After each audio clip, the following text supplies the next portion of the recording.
श्री कृष्ण कहते हैं, इस दुनिया में हर इंसान शांति चाहता है। सुबह उठता है तो शांति की तलाश में निकलता है, रात को सोता है तो शांति मांगता है, लेकिन शांति मिलती किसी को नहीं। क्यों? क्योंकि इंसान शांति को बाहर ढूंढता है, पैसे में, रिश्तों में, मकान में, पद में, और जो चीज अंदर है उसे बाहर ढूंढना, यही सबसे बड़ी भूल है। आज के दौर में इंसान के पास सब कुछ है, मोबाइल है, गाड़ी है, बड़ा घर है, लेकिन रात को तकिए पर सिर रखते ही मन में हजार विचार आ जाते हैं। नींद नहीं आती, चैन नहीं मिलता, क्योंकि जो असली जरूरत है वो शांति वो अभी तक नहीं मिली। श्री कृष्ण कहते हैं, रात भर गहरी नींद आना इतना आसान नहीं होता। उसके लिए दिन भर ईमानदारी से जीना पड़ता है। जो इंसान दिन में झूठ बोलता है, दूसरों को धोखा देता है, अपने मन के खिलाफ जीता है, उसे रात को नींद कैसे आएगी? शांति कोई बाजार में बिकने वाली चीज नहीं है। शांति तो ईमानदार जीवन का फल है। एक बात और सुनो, आजकल लोग शांति की जगह सुविधा खोजते हैं। सुविधा और शांति में बहुत फर्क है। सुविधा बाहर से मिलती है और शांति अंदर से जन्म लेती है। जिस दिन यह फर्क समझ आ गया, उस दिन से जीवन बदल जाता है। श्री कृष्ण कहते हैं, जब जीवन में कुछ भी साफ दिखाई ना दे और मन हर तरफ भटकने लगे, तब भागने की जगह ठहरना सीखो। रुकना कोई कमजोरी नहीं है, बल्कि यह इस बात का सबूत है कि तुम जागरूक हो। जो इंसान अपने मन की चाल को समझ लेता है, वही जीवन की सही दिशा को भी पहचान पाता है। आज की दुनिया में सबसे बड़ी बीमारी है बेचैनी। हर कोई जल्दी में है, कोई किसी के लिए रुकना नहीं चाहता, कोई किसी की सुनना नहीं चाहता। सब दौड़ रहे हैं, लेकिन किसकी तरफ, यह किसी को नहीं पता। श्री कृष्ण ने अर्जुन से कुरुक्षेत्र में कहा था, हे अर्जुन, जो इंसान सुख में हर्षित नहीं होता और दुख में विचलित नहीं होता, जो राग और भय और क्रोध से मुक्त है, ऐसा स्थिर बुद्धि मुनि ही सच्चा ज्ञानी है। यही सच्ची शांति की परिभाषा है। अब सोचो, क्या तुम ऐसे हो? जब तारीफ मिलती है तो फूल जाते हो, और जब कोई बुरा कह दे तो अंदर से टूट जाते हो। यही अशांति की जड़ है। दूसरों की राय पर निर्भर जीवन कभी शांत नहीं हो सकता। श्री कृष्ण कहते हैं, प्रशंसा से पिघलना मत और क्रोध से जलना मत, अपनी बुराई से उबलना मत और किसी के मीठे शब्दों में फिसलना मत। जो इंसान दूसरों की बातों से नहीं डोलता, वही शांति का असली अधिकारी है। एक दृष्टांत सुनो। बहुत समय पहले की बात है। एक नगर में एक वृद्ध संत रहते थे। उनके चेहरे पर हमेशा एक अजीब सी शांति रहती थी। न कोई चिंता, न कोई बेचैनी। लोग उनके पास आते, बड़े बड़े दुख लेकर, और कुछ देर उनके पास बैठने के बाद ही मन हल्का हो जाता था। एक दिन नगर का सबसे अमीर सेठ उनके पास आया। उसके पास महल था, धन था, नौकर चाकर थे, लेकिन चेहरे पर परेशानी साफ दिख रही थी। उसने संत के चरण छुए और बोला, महाराज, मेरे पास सब कुछ है, फिर भी मन में शांति नहीं है। रात को नींद नहीं आती, दिन में बेचैनी रहती है। यह शांति कहाँ मिलेगी? संत मुस्कुराए। उन्होंने पास रखे एक मटके की तरफ इशारा किया और कहा, सेठ जी, इस मटके में पानी भरा है, इसे उठाओ। सेठ ने मटका उठाया। संत बोले, अब इसे ऐसे ही पकड़े रहो। सेठ खड़ा रहा। 5 मिनट बाद हाथ थकने लगे। 10 मिनट बाद दर्द होने लगा। 15 मिनट बाद सेठ बोला, महाराज, अब नहीं उठाया जाता, हाथ दुख रहे हैं। संत बोले, सेठ जी, इस मटके का वजन कितना है? सेठ ने कहा, यही कोई 5 सेर। संत बोले, 5 सेर का मटका 15 मिनट में इतना भारी लगने लगा, लेकिन अगर तुम इसे पूरे दिन उठाए रहो तो क्या होगा? सेठ बोला, हाथ टूट जाएंगे महाराज। संत ने कहा, बिल्कुल सही। अब सोचो, तुम अपने मन में कितने साल से कितने बोझ उठाए हुए हो। पुरानी बातों का बोझ, किसी ने क्या कहा उसका बोझ, कल क्या होगा उसका बोझ, जो चला गया उसका बोझ, जो मिला नहीं उसका बोझ। यह सारे बोझ तुमने अपने मन पर लाद रखे हैं। इन्हें नीचे रख दो, शांति खुद चलकर आ जाएगी। सेठ की आंखें भर आईं। उसने कहा, लेकिन महाराज, इन्हें छोड़ूं कैसे? संत बोले, जैसे मटके को नीचे रखा वैसे ही, बस एक पल का निर्णय चाहिए। दोस्तों, यही तो गीता का सार है। जो चला गया उसे जाने दो, जो नहीं मिला उसकी चिंता छोड़ो, जो है उसमें जीना सीखो। यही शांति का रास्ता है। अगर कृष्ण वाणी के विचार आपके मन को छू रहे हो तो चैनल को सब्सक्राइब करके हमारे साथ जुड़े रहें और वीडियो को लाइक करें और कमेंट में लिखें, जय श्री कृष्ण, राधे राधे। तो चलिए अब आगे बढ़ते हैं। श्री कृष्ण कहते हैं, जो कुछ खो गया है उसे बार बार याद करना तुम्हारी आत्मा को बांध देता है। जो चला गया उसे जाने दो, क्योंकि जाने वाला हिस्सा सिर्फ एक चैप्टर था, पूरी किताब नहीं। जब तुम बीते हुए कल को छोड़ देते हो, तभी भविष्य तुम्हारे लिए नए दरवाजे खोलता है। अब जरा सोचो, तुम्हारे मन में अभी कितनी पुरानी बातें जमा है। किसी ने 3 साल पहले क्या कहा था वो याद है, किसी ने धोखा दिया था वो याद है, किसी ने अपमान किया था वो याद है, लेकिन कल किसी ने प्यार से बात की वो याद नहीं, किसी ने मदद की वो याद नहीं। इंसान का मन दर्द को याद रखता है और खुशी को भूल जाता है। यही सबसे बड़ी अशांति की जड़ है। श्री कृष्ण कहते हैं, किसी की बुराई तलाश करने वाले इंसान की मिसाल उस मक्खी की तरह है जो सारे खूबसूरत जिस्म को छोड़कर केवल जख्म पर ही बैठती है। जो मन हर जगह बुराई ढूंढता है, वो मन कभी शांत नहीं हो सकता। शांति के लिए नजरिया बदलना पड़ता है। अब एक सवाल अपने आप से पूछो, क्या तुम उस इंसान को माफ कर सकते हो जिसने तुम्हें सबसे ज्यादा तकलीफ दी? यह सुनकर शायद मन में गुस्सा आए, लेकिन सुनो, माफ करना कमजोरी नहीं है। माफ करना उस इंसान के लिए नहीं है, माफ करना अपने लिए है। जब तुम किसी को माफ करते हो तो उसकी जंजीर जो तुम्हारे मन को जकड़े हुए थी वो टूट जाती है और उसी पल शांति की एक लहर अंदर से उठती है। श्री कृष्ण कहते हैं, कभी भी अपने अतीत की गलतियों को लेकर खुद को दोष मत दो, क्योंकि वे गलतियां असल में तुम्हारे आगे बढ़ने की सीढ़ियां हैं। जो इंसान खुद को माफ करना सीख जाता है, वह सबसे पहले आजादी का अनुभव करता है। यह आजादी ही शांति की पहली सीढ़ी है। अब बात करते हैं रिश्तों की, क्योंकि अशांति का सबसे बड़ा कारण रिश्ते ही होते हैं। हम रिश्तों में इतना डूब जाते हैं कि खुद को भूल जाते हैं। जिसे चाहते हैं उसकी हर बात पर अपनी खुशी टांग देते हैं। वो खुश तो हम खुश, वो नाराज तो हम बेचैन। यह कोई प्रेम नहीं है, यह निर्भरता है, और निर्भर इंसान कभी शांत नहीं रह सकता। श्री कृष्ण कहते हैं, जिसे जाना है उसे जाने दो।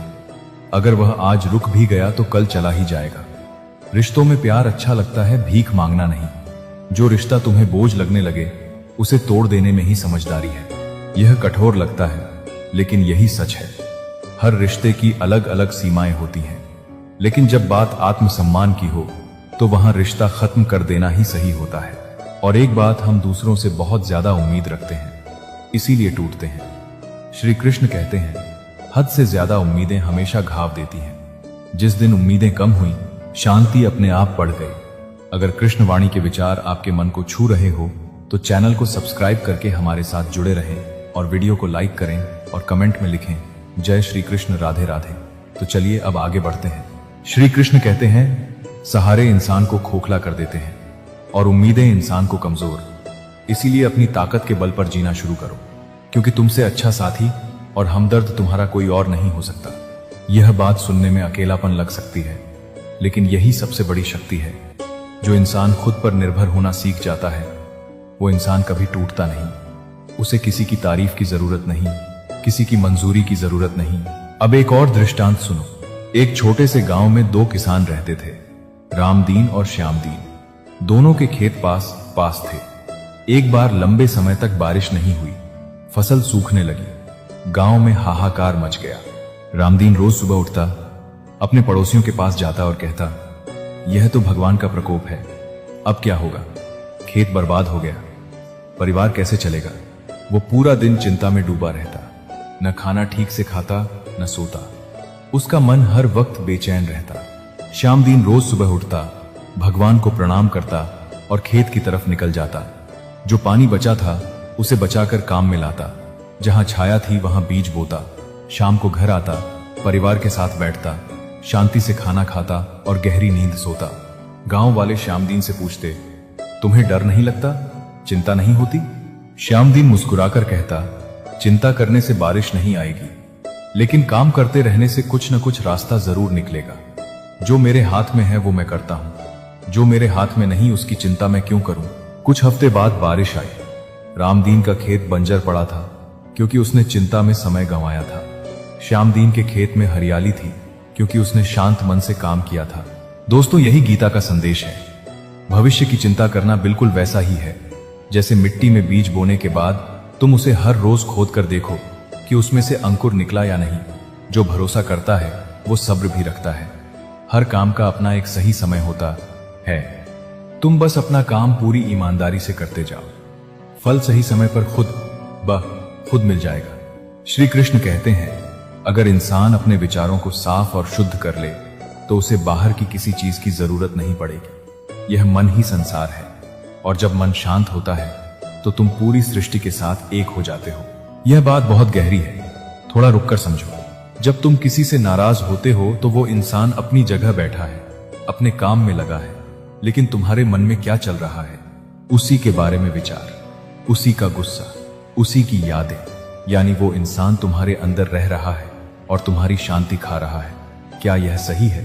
श्री कृष्ण कहते हैं, जब तुम अपने अंदर शांति महसूस करोगे तभी तुम्हारे बाहर की मुश्किलें और उलझनें सुलझेंगी। पहले अंदर ठीक करो, बाहर खुद ठीक हो जाएगा। और यह अंदर ठीक होना कैसे होगा? पहली बात, अपने विचारों पर ध्यान दो। हर दिन अपने मन से बात करो, आज मैं किस भावना के साथ जी रहा हूं। जैसी तुम्हारी भावना होगी वैसी ही तुम्हें दुनिया दिखेगी। दूसरी बात, शुक्रगुजारी का भाव रखो। अगर तुम शुक्रगुजार होकर जीते हो तो जीवन खुशियों के फूलों से भर जाएगा। लेकिन अगर तुम सिर्फ शिकायतें करते रहोगे तो हर सुख खो दोगे। तीसरी बात, फल की उम्मीद छोड़ो। श्री कृष्ण ने गीता में यही कहा, कर्म करो, फल की चिंता मत करो। जब मन उम्मीदों के बोझ से आजाद होता है तब आत्मा खुश होकर गुनगुनाने लगती है, और वही गुनगुनाहट वही शांति है।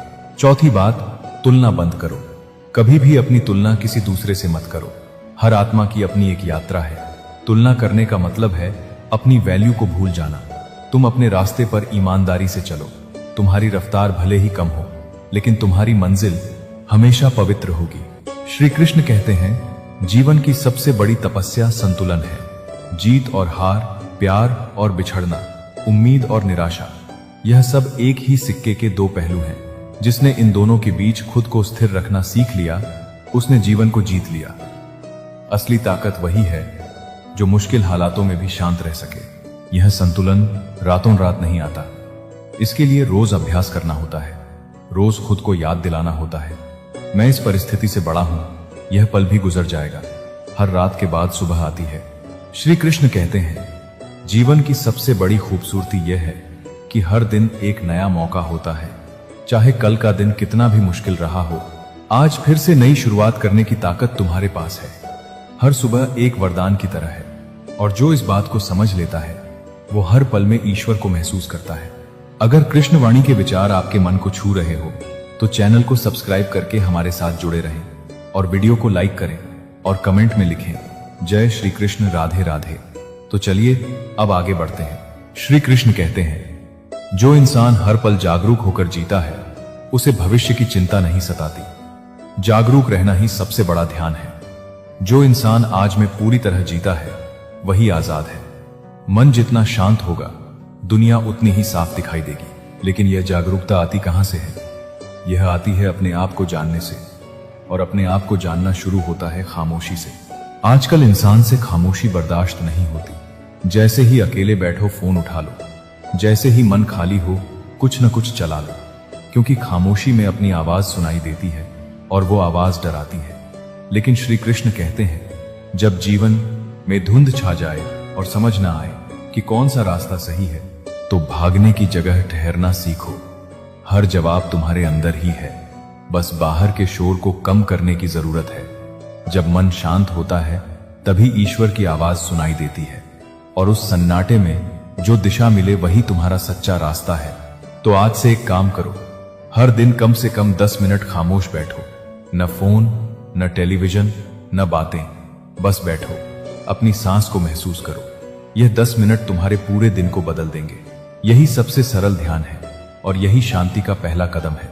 श्री कृष्ण कहते हैं, जो इंसान दूसरों की नजरों से खुद को देखना बंद कर देता है तभी से जीवन का असली सुख शुरू होता है। असली ताकत बाहर की तारीफों में नहीं बल्कि खुद को अपनाने में है। यह बात सुनो और गांठ बांध लो, तुम जैसे हो वैसे ही काफी हो। तुम्हें किसी की मंजूरी नहीं चाहिए, तुम्हें किसी का सर्टिफिकेट नहीं चाहिए। जब तुम यह मान लेते हो तब एक अजीब सी शांति मिलती है, एक हल्कापन आता है, जैसे सालों से उठाया बोझ एक पल में नीचे रख दिया।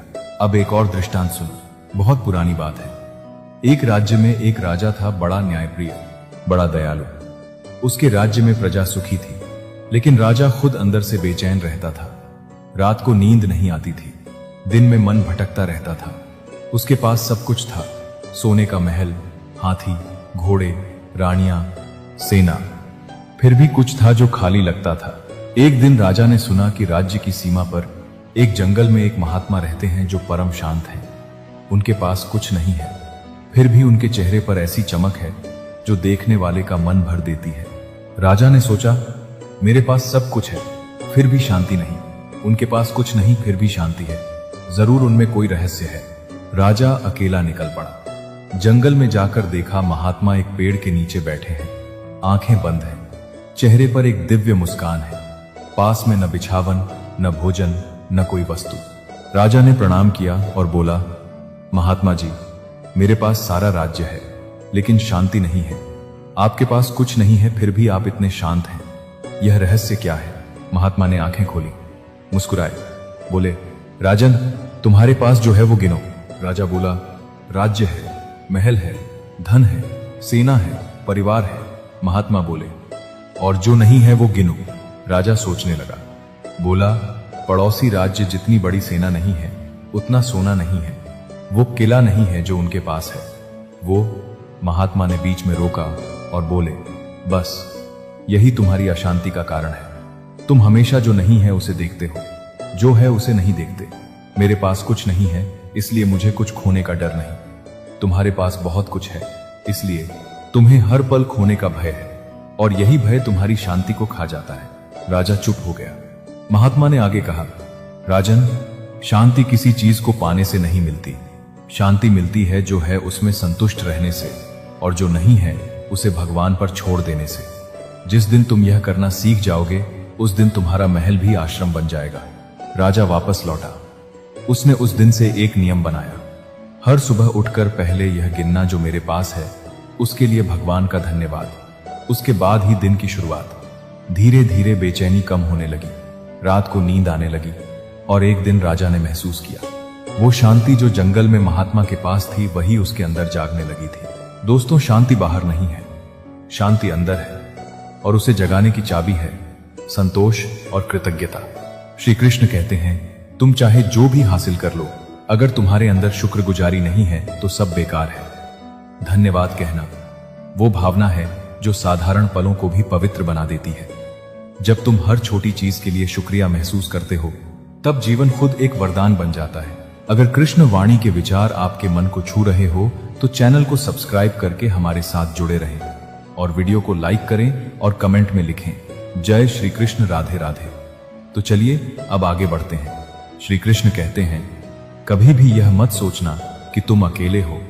जब तुम्हारे विचार शुद्ध होते हैं तो पूरी सृष्टि तुम्हारे साथ खड़ी होती है और अनजानी शक्तियां तुम्हारी रक्षा करती हैं। लेकिन यह तभी हो सकता है जब तुम डर में नहीं बल्कि भरोसे में जीते हो। भरोसा, यह एक शब्द है जो शांति की नींव है। जब भरोसा होता है तो डर नहीं होता, जब डर नहीं होता तो मन भटकता नहीं, जब मन नहीं भटकता तो शांति अपने आप आ जाती है। लेकिन भरोसा किस पर रखें? श्री कृष्ण कहते हैं, भरोसा भगवान पर रखो, लोगों पर नहीं, क्योंकि धोखा लोग देते हैं, भगवान नहीं। यह सुनकर मन में सवाल उठता है, अगर लोगों पर भरोसा नहीं तो जिए कैसे, रिश्ते कैसे निभाएं? तो सुनो, भरोसा रखो लेकिन अंधा भरोसा मत रखो। लोगों से उम्मीद रखो लेकिन उतनी ही जितनी वो दे सकते हैं। जब तुम अपनी सारी खुशी किसी एक इंसान पर टांग देते हो तो वो इंसान अनजाने में तुम्हारी शांति का मालिक बन जाता है, और जिस दोनों 20 दिन वो बदला तुम्हारी शांति चली गई। इसलिए श्री कृष्ण कहते हैं, अपनी झोपड़ी में राज करना दूसरों के महल में गुलामी करने से कहीं ज्यादा बेहतर है। अपना केंद्र खुद बनो, अपनी खुशी का स्रोत खुद बनो, तब कोई तुम्हारी शांति नहीं छीन सकता। एक और बात जो शांति को तोड़ती है वो है तुलना। तुमने देखा होगा, जब तक किसी के घर में टेलीविजन नहीं था वो खुश था। जैसे ही पड़ोसी के घर में टेलीविजन आया, अचानक उसे लगा कि उसका घर अधूरा है। यह तुलना का जहर है, और यह जहर इंसान को कभी चैन से नहीं बैठने देता। श्री कृष्ण कहते हैं, कभी भी अपनी तुलना किसी दूसरे से मत करो। हर आत्मा की अपनी एक यात्रा है और हर इंसान अपनी कहानी का हीरो है। तुलना करने का मतलब है अपनी वैल्यू को भूल जाना। जब तुम किसी से तुलना करते हो तो तुम यह मान लेते हो कि वो तुमसे बेहतर है, और यह मानना ही तुम्हारी शांति को छीन लेता है। इसलिए तुलना बंद करो। अपनी यात्रा पर ध्यान दो, अपनी रफ्तार से चलो और अपनी मंजिल पर भरोसा रखो। श्री कृष्ण कहते हैं, इंसान तब नहीं थकता जब काम बहुत ज्यादा हो, बल्कि तब थकता है जब उसका मकसद खत्म हो जाता है। जीवन का मतलब सिर्फ चलते रहना नहीं, बल्कि सही दिशा में चलना है। जब लक्ष्य साफ होता है तो थकान भी हिम्मत बन जाती है। यह बात बहुत गहरी है। सोचो, जब कोई काम दिल से करते हो तो घंटों बाद भी थकान नहीं लगती, लेकिन जब बेमन से कुछ करते हो तो 10 मिनट में ही थकान आ जाती है। क्यों? क्योंकि पहले वाले काम में मन था, दूसरे में नहीं। शांति के लिए जरूरी है कि जीवन में एक मकसद हो, एक दिशा हो, एक कारण हो सुबह उठने का। जिस इंसान को पता है कि वो क्यों जी रहा है, उसे कोई परेशानी तोड़ नहीं सकती। वो हर मुश्किल में भी शांत रहता है, क्योंकि उसके अंदर एक आग जल रही होती है, एक उद्देश्य की आग। श्री कृष्ण कहते हैं, जो इंसान अपनी सीमाओं से आगे जाकर सोचता है, वही नामुमकिन को मुमकिन कर पाता है।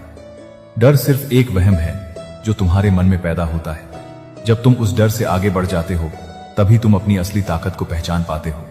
शक्ति तुम्हारे बाहर नहीं, बल्कि तुम्हारे अंदर है, बस उसे जगाने की जरूरत है। अब एक और दृष्टांत सुनो। एक नगर में एक बुनकर रहता था, नाम था करनदास। बड़ा मेहनती था, सुबह से शाम तक कपड़े बुनता, लेकिन घर में तंगी थी। बच्चे छोटे थे, पत्नी बीमार रहती थी, ऊपर से पड़ोसी हर रोज ताने देते। देखो करनदास का घर कैसा है, हमारा घर देखो कितना अच्छा है। करनदास रोज रात को सोता था तो मन में बेचैनी होती, सुबह उठता था तो एक भारीपन होता। यही जीना है, यही जिंदगी है। एक दिन गांव में एक संत आए। करनदास उनके पास गया, बोला, महाराज, मेरे मन में शांति नहीं है, क्या करूं? संत ने पूछा, बेटा तुम क्या काम करते हो? करनदास ने कहा, कपड़े बुनता हूं। संत ने पूछा, जब तुम कपड़े बुनते हो तो उस वक्त क्या सोचते हो? करनदास बोला, यही सोचता हूं कि पड़ोसी का घर मुझसे बड़ा क्यों है, मेरे पास उनसे कम क्यों है, यह तंगी कब खत्म होगी?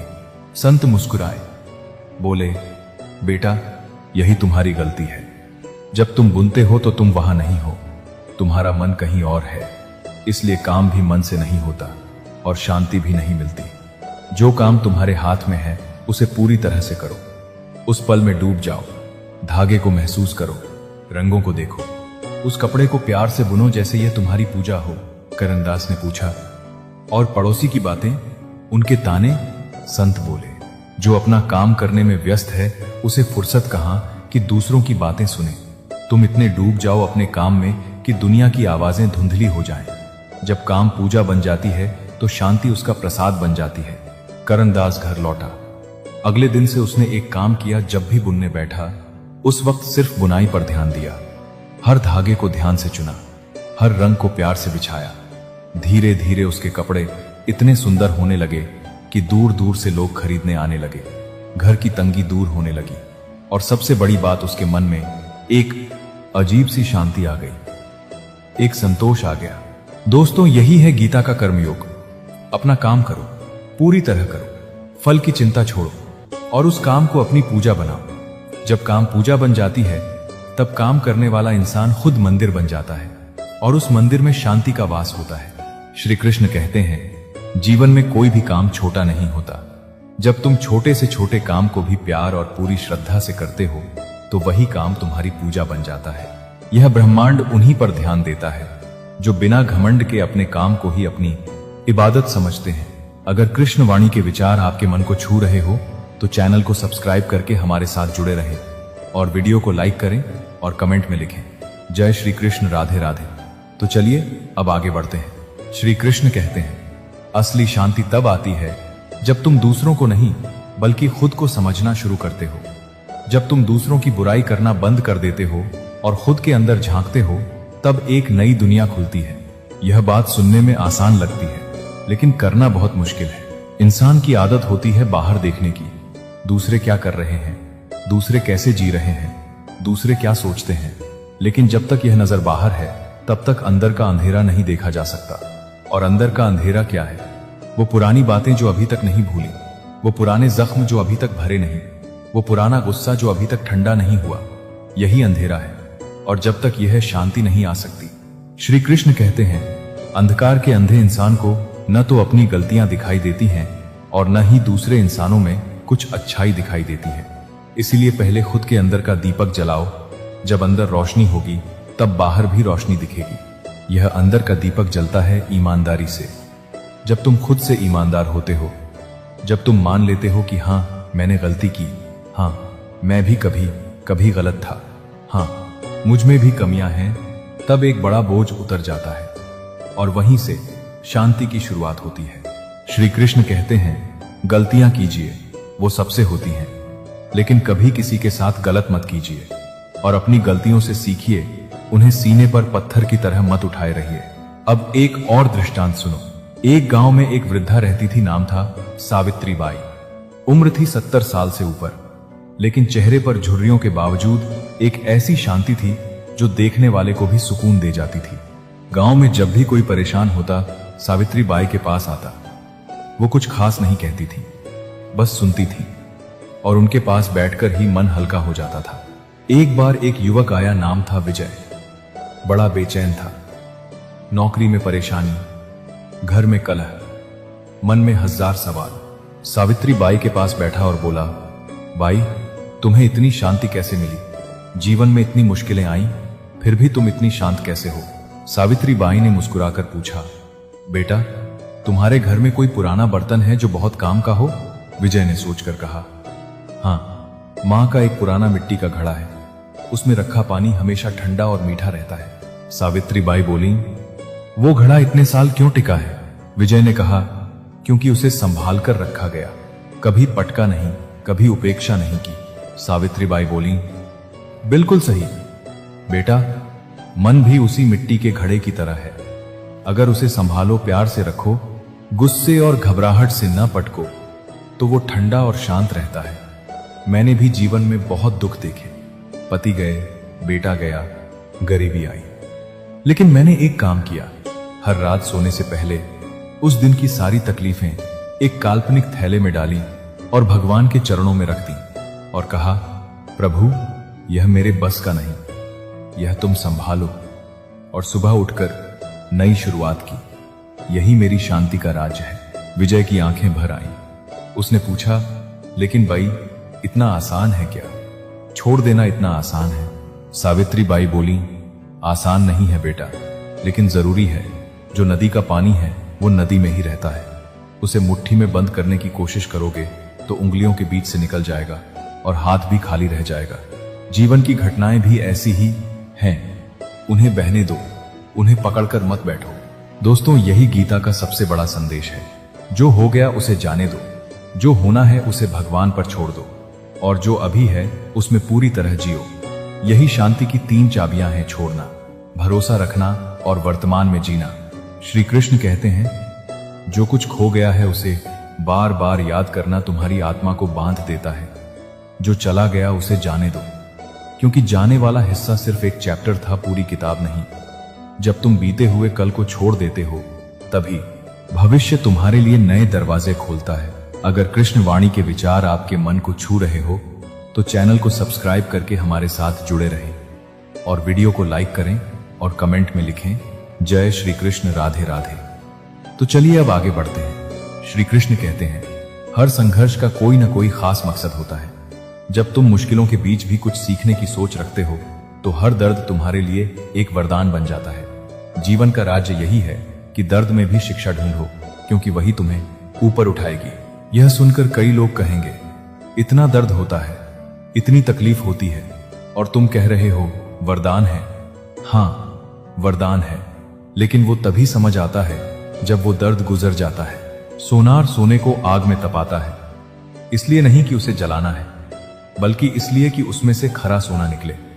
जो मैल है, जो कमजोरी है, वो जल जाए, और जो असली है, जो खांटी है, वो और चमके। जीवन भी यही करता है। जब मुश्किल आती है तो वो तुम्हारी कमजोरियों को जला देती है, और जो असली तुम हो वो और मजबूत होकर निकलता है। इसीलिए कठिन रास्ते ही शानदार मंजिलों तक पहुंचाते हैं। श्री कृष्ण कहते हैं, जब तुम दर्द को स्वीकार करना सीख जाते हो, तब वही दर्द तुम्हारी ताकत बन जाता है। और एक बात, कभी भगवान से यह मत मांगो कि जीवन आसान हो जाए। बल्कि यह मांगो कि तुम इतने मजबूत बन जाओ कि हर मुश्किल को पार कर सको। यही मांग सही है, यही प्रार्थना सही है। जो इंसान यह मांगता है उसका जीवन धीरे धीरे बदलने लगता है, क्योंकि भगवान उसे वो ताकत देने लगते हैं जो मांगी गई है। अब एक और बहुत जरूरी बात, क्रोध और शांति। क्रोध शांति का सबसे बड़ा दुश्मन है। जब क्रोध आता है मन का संतुलन बिगड़ता है। जो नहीं कहना था वो कह देते हैं, जो नहीं करना था वो कर देते हैं और बाद में पछताते हैं। श्री कृष्ण ने गीता में कहा है, क्रोध से मोह उत्पन्न होता है, मोह से स्मृति भ्रमित होती है, स्मृति के भ्रमित होने से बुद्धि का नाश होता है और बुद्धि के नाश से इंसान खुद का नाश कर लेता है। यह श्रृंखला देखो, क्रोध से शुरू हुई और विनाश पर खत्म हुई। इसलिए क्रोध को काबू में रखना शांति के लिए सबसे जरूरी है। लेकिन क्रोध आता क्यों है? जब हमारी उम्मीदें पूरी नहीं होती, जब कोई हमारे साथ वैसा नहीं करता जैसा हम चाहते हैं, जब दुनिया हमारी मर्जी से नहीं चलती, तो जड़ वही है उम्मीद।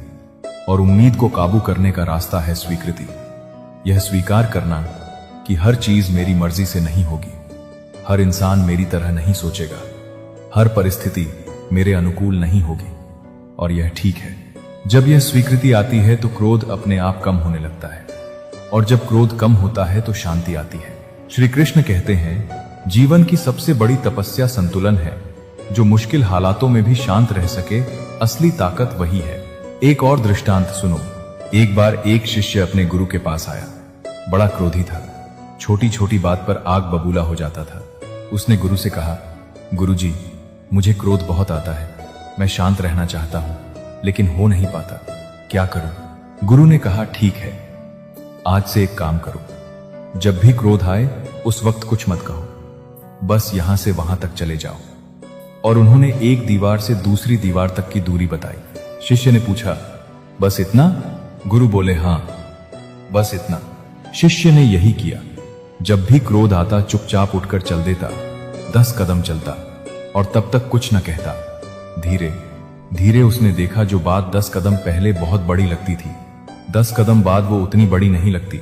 कुछ हफ्ते बाद वो गुरु के पास आया और बोला, गुरुजी, क्रोध अब भी आता है, लेकिन जो मुंह से निकल जाता था पहले वो अब नहीं निकलता, क्योंकि जब तक 10 कदम चलता हूं क्रोध थोड़ा ठंडा हो जाता है। गुरु मुस्कुराए और बोले, बेटा, यही तो चाहिए था। क्रोध और कार्य के बीच थोड़ी सी दूरी, थोड़ा सा रुकना, यह रुकना ही शांति का द्वार है। दोस्तों, जब भी क्रोध आए, एक पल रुको, एक गहरी सांस लो और फिर फैसला करो। वो एक पल तुम्हारे जीवन को बड़े नुकसान से बचा सकता है। श्री कृष्ण कहते हैं, शब्द का अपना ही एक स्वाद है, बोलने से पहले खुद चख लेना चाहिए। जो शब्द दूसरे को दर्द दें, वो शब्द तुम्हारी अपनी शांति भी छीन लेते हैं। अगर कृष्णवाणी के विचार आपके मन को छू रहे हो तो चैनल को सब्सक्राइब करके हमारे साथ जुड़े रहें और वीडियो को लाइक करें और कमेंट में लिखें, जय श्री कृष्ण, राधे राधे। तो चलिए अब आगे बढ़ते हैं। श्री कृष्ण कहते हैं, जो इंसान दूसरों का भला सोचता है उसका जीवन खुद ही चमकने लगता है। प्यार और दया वो दीपक है जो दूसरों को रास्ता दिखाते हैं और तुम्हें भी रोशन करते हैं। यह बात बहुत जरूरी है। शांति सिर्फ खुद के लिए नहीं सोचने से नहीं आती, शांति आती है जब हम दूसरों के बारे में भी सोचते हैं। जो इंसान सिर्फ अपने बारे में सोचता है वो एक दिन बहुत अकेला हो जाता है, और अकेलापन शांति नहीं देता, वो एक और तरह की बेचैनी देता है। लेकिन जो इंसान दूसरों की जरूरतों पर ध्यान देता है, जो किसी का दर्द बांटता है, किसी की मदद करता है, किसी के आंसू पोंछता है, उस इंसान के अंदर एक अलग ही संतोष होता है, एक अलग ही शांति होती है। श्री कृष्ण कहते हैं, जो दूसरों के आंसू पोंछता है उसके अपने जख्म भी धीरे धीरे भरने लगते हैं। यह प्रकृति का नियम है। जो देते हो वो मिलता है, जो बोते हो वो उगता है, जो प्यार देते हो प्यार पाते हो, जो शांति देते हो शांति पाते हो। इसलिए आज से एक छोटा सा काम करो, हर दिन कम से कम एक इंसान के काम आओ। कोई बड़ा काम नहीं चाहिए, किसी की बात सुन लो, किसी को मुस्कुराकर देख लो, किसी की थोड़ी सी मदद कर दो। यह छोटे छोटे काम तुम्हारे अंदर एक बड़ी शांति पैदा करेंगे। अब बात करते हैं एक और बड़े कारण की, जो शांति को छीनता है, और वो है अहंकार। अहंकार यानी मैं की भावना। मैं सही हूं, मेरी बात माननी चाहिए, मेरे साथ ऐसा क्यों, मुझे ऐसा क्यों नहीं मिला। यह मैं जितनी बड़ी होती है शांति उतनी ही दूर होती जाती है, क्योंकि यह मैं हर चीज को अपने नजरिए से देखती है, और जब दुनिया उसके नजरिए से अलग चलती है तो यह मैं तकलीफ में आ जाती है। श्री कृष्ण कहते हैं, घमंडी इंसान के लिए कोई ईश्वर नहीं होता, और जो इंसान जलता है उसके लिए कोई पड़ोसी नहीं होता। मुझे घमंड नहीं है किसी बात का, क्योंकि मैं जानता हूं कि एक रात जीवन में ऐसी भी होगी जिसके बाद कोई सवेरा नहीं होगा। यह बहुत गहरी बात है। जो इंसान अपनी मृत्यु को याद रखता है वो अहंकारी नहीं हो सकता, क्योंकि मृत्यु सब कुछ बराबर कर देती है। अमीर, गरीब, बड़ा, छोटा, राजा, रंक सब एक है मृत्यु के सामने। और जब यह याद रहती है तो मैं छोटी हो जाती है और हम बड़ा हो जाता है, और इसी हम की भावना में शांति का निवास है। श्री कृष्ण कहते हैं, जब तुम यह समझ लेते हो कि तुम और यह ब्रह्मांड अलग अलग नहीं हो, तब सारे सवाल खत्म हो जाते हैं। तब न तुम जीतते हो और न हारते हो, बस एक गवाह बन जाते हो। यही वो स्थिति है जहां असली शांति है, वहीं ईश्वर है और वहीं कृष्ण है। कृष्ण कहते हैं, हर इंसान अपनी किस्मत खुद लिखता है। जो अपने काम को पूरी लगन से करता है वो हालातों से ऊपर उठ जाता है। हालात तुम्हें तब तक नहीं रोक सकते जब तक तुम्हारे अंदर का पक्का इरादा जाग रहा है। लेकिन यह इरादा कैसे पक्का हो? यह इरादा पक्का होता है जब भरोसा होता है, खुद पर भरोसा, भगवान पर भरोसा और अपने कर्म पर भरोसा। श्री कृष्ण कहते हैं, तुम जितना अपने कर्म पर भरोसा रखोगे, किस्मत उतनी ही तुम्हारे हक में होती जाएगी। यह किस्मत और कर्म का रिश्ता बहुत गहरा है। कुछ लोग कहते हैं, किस्मत में जो है वो होकर रहेगा, इसलिए क्या करना। लेकिन यह आधा सच है। पूरा सच यह है, किस्मत में जो है वो होगा जरूर, लेकिन किस्मत भी उसी की साथ देती है जो कर्म करता है। जो बीज बोता है उसे फल मिलता है, जो बैठा रहता है उसे सिर्फ प्रतीक्षा मिलती है। इसलिए कर्म करो, पूरे मन से करो, और फिर भरोसा रखो फल सही समय पर मिलेगा। यही शांति का सबसे मजबूत आधार है। कर्म करो और फल भगवान पर छोड़ दो। जब यह हो जाता है तो न जीत में अहंकार होता है और न हार में निराशा, बस एक समभाव होता है, एक शांति होती है। अब एक आखिरी दृष्टांत सुनो जो इस पूरी शिक्षा को एक में समेट देगा। बहुत पुराने जमाने की बात है। एक राज्य में एक राजकुमार था, नाम था देवव्रत। बड़ा होनहार, बड़ा बुद्धिमान, लेकिन उसके मन में हमेशा एक बेचैनी रहती थी। न दिन में चैन, न रात को नींद। उसके पिता राजा ने देखा कि पुत्र परेशान है। उन्होंने राज्य के सबसे बड़े ज्ञानी को बुलाया, महर्षि शांतनु। महर्षि शांतनु ने देवव्रत को देखा, पूछा, राजकुमार क्या परेशानी है? देवव्रत बोला, महर्षि मुझे डर लगता है। कल क्या होगा यह डर, क्या मैं अच्छा राजा बन पाऊंगा यह डर, लोग क्या सोचेंगे यह डर मुझे चैन से नहीं जीने देता। महर्षि ने कहा, राजकुमार एक काम करो, कल सुबह मेरे साथ वन में चलो। अगले दिन दोनों वन में गए। महर्षि ने एक नदी के किनारे बैठ देवव्रत से कहा, इस नदी को देखो।